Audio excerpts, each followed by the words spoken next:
The recent Entrepreneurs Summit in Palo Alto, California brought together entrepreneurs from around the world, trade representatives, policymakers, business executives, and investors to collaborate on ways to expand small and medium businesses globally. VOA's Alexiou talks with Elizabeth Gore, entrepreneur in residence at Dell, about the challenges ahead and how African entrepreneurs can help meet that need. Elizabeth Gore, you're the entrepreneur in residence for Dell, but you were also, you had the same title when you were with the UN Foundation. But that was the first time that they ever had such a title back then. Yeah, so traditionally, entrepreneur residents were usually in the venture community or actually in the academic community. So in the venture community, maybe they purchased a huge amount of equity and a founder left that company and actually stepped into the venture firm to just sit there for a while until they figured out their next gig. And in the academic community, you could have entrepreneur residents come in and be doing some type of research, generally on technology. But larger organizations, whether that be a government, the UN, a company like Dell that has 100,000 employees, are starting to tap into this idea of, can you bring in a fresh idea or something innovative that is for probably a short period of time, but is very impactful. And you represent really, I mean, your goal is really to help small business, by and large, around the world, right? That's right, fast growth entrepreneurs. So we really look at those businesses that have the potential to substantially scale. And it's any business? Any business, okay. Yes. I mean, we believe that every company now is a technology company. So whether you're in fashion, whether you're in biotech, or whether you're building an app, you're going to have a big technology infrastructure, you're going to have security stack, everything that we all need now.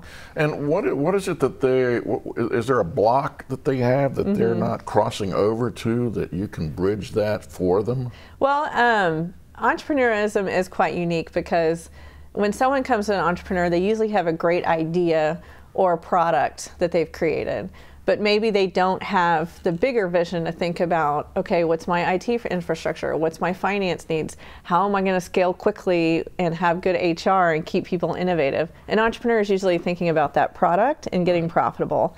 So that generally can be one of the biggest barriers, is actually to get them to lift up their heads and think about the bigger picture. And I think one of the best ways for them to do that is through strong ecosystems or networks for entrepreneurs. So you're sitting with your peers and understanding what they're going through and building stronger relationships that maybe will help you get bigger faster.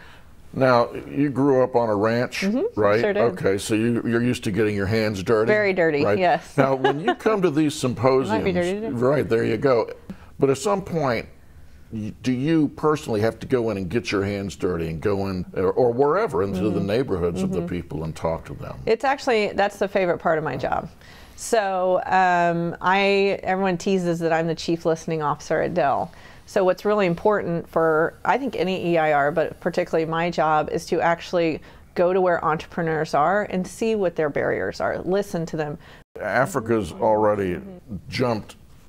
They left the landline. They never even got one. Yeah, they leapfrogged. They automatically became wireless, and they all have their phones, and so many people, and it's changed their world. They're conducting business on their phone. Right. But entrepreneurs, I feel like, particularly on the continent of Africa, and that's a huge generalization, but they're usually starting businesses based on need versus opportunity. So they see a need and they're going to figure out how to take a business out of that. So let's just use examples: maternal health, waste removal, understanding financial transactions. So normally things that we would see as a government responsibility in this country, entrepreneurs in other countries are looking at as a way to make money and be profitable. I actually think that's quite sustainable and a positive thing. But what do they need to do that is your question. So they absolutely need access to technology. So the understanding they all have cell phones is great, but is there broadband, is there Wi-Fi? One. Two is, what's the energy future of that country? Is there solid access to electricity? We have 1.5 billion people who can't turn on a light switch. So that is critical for any business, is to have consistent access to energy. Women operate differently in this entrepreneurial world, Very right? different. I mean, they're the statistic, they're opening businesses much faster than men, and then they're putting the money back into the community and their families.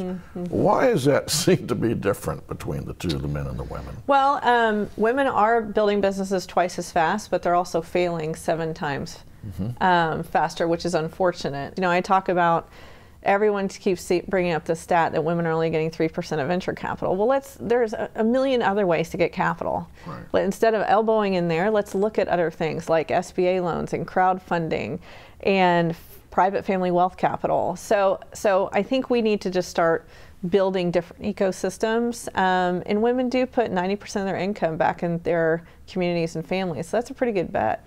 Your inspiration as you move on this endeavor comes from where or who? For me, the most inspirational people are entrepreneurs that make something out of nothing. And you know, that could be in a refugee camp. I've seen refugees coming in with nothing but their children, and in 2 weeks they'll have a small business set up, which is amazing. Or you look in this country and there are entrepreneurs trying to end climate change and put a man on Mars and figure out how to better our education. I mean, to me, that is the inspiration. If we help them scale, we're doing a good thing. Well, you're doing a good thing. I know you're very busy and you're all over the country and around the world. Good luck to you in the future. You. Elizabeth Gore, entrepreneur in residence for Dell. Thank you so much.